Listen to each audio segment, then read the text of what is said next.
Hello বন্ধুরা, career space YouTube চ্যানেলে আপনাদের সকলকে স্বাগত জানাই। আশা করি আপনারা সবাই ভালো আছেন।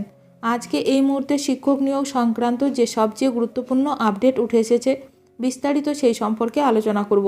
তাই ভিডিওটি অবশ্যই শেষ পর্যন্ত দেখবেন নিয়োগ সংক্রান্ত অনেক নতুন নতুন আপডেট পাওয়ার জন্য। বন্ধুরা, শিক্ষা সংক্রান্ত ও চাকরি সংক্রান্ত সমস্ত রকমের লেটেস্ট আপডেট আপনারা এই চ্যানেলে পাবেন। তাই চ্যানেলটি এখনই সাবস্ক্রাইব করে রাখবেন এবং পাশে থাকা বেল আইকনটিকে অবশ্যই প্রেস করে রাখবেন পরবর্তী সমস্ত রকম লেটেস্ট আপডেটগুলো সবার আগে পাওয়ার জন্য। নিট নিয়ে অনিয়মের জবাব দিতে এনটিএকে নির্দেশ কলকাতা হাইকোর্টের। তবে কি ফের পরীক্ষা? নিট পরীক্ষা নিয়ে নজিরবিহীন সব অভিযোগ সামনে আসছে।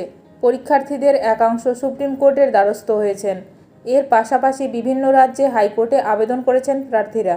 চলতি বছর নিট ইউজি পরীক্ষায় কথিত অনিয়মের বিরুদ্ধে একটি আবেদনের বিষয়ে ন্যাশনাল টেস্টিং এজেন্সি এনটিএ এর কাছে উত্তর চেয়েছে কলকাতা হাইকোর্ট।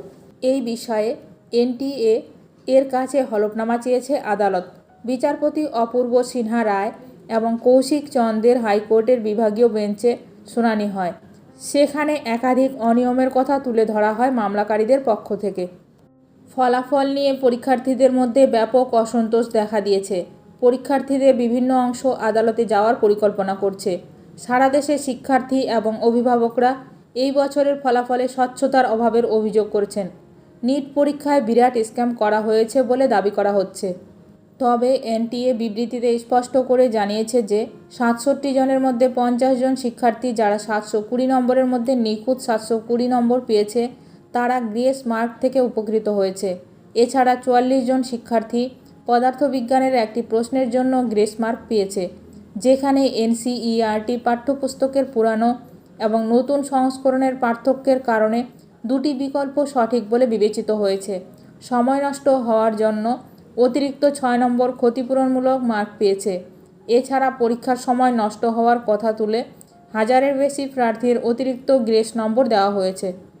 আবেদনকারী বলেছেন যে এনটিএ সুপ্রিম কোর্টের দ্বারা গৃহীত একটি রায়ের ভিত্তিতে এই জাতীয় উচ্চ নম্বর প্রদানের কাজটিকে ন্যায্যতা দিয়েছে, যদিও এজেন্সি একটি হলফনামা জারি না করে ন্যায্যতা নির্ধারণ করা যায় না। কলকাতা হাইকোর্ট বেঞ্চ যুক্তি শুনানি করে আবেদনকারীর অভিযোগের জবাবে এনটিএকে 10 দিনের মধ্যে একটি হলফনামা দাখিল করতে বলে। 2 সপ্তাহের মধ্যে ফের মামলাটির শুনানি হবে। এখন দেখার বিষয় শুনানিতে কি গুরুত্বপূর্ণ রায় দেন বিচারপতি। ভিডিওটি ভালো লাগলে অবশ্যই লাইক করবেন। আজকের ভিডিওটি এখানেই শেষ করলাম। নতুন কোনো আপডেট নিয়ে দেখা হবে নেক্সট ভিডিওতে।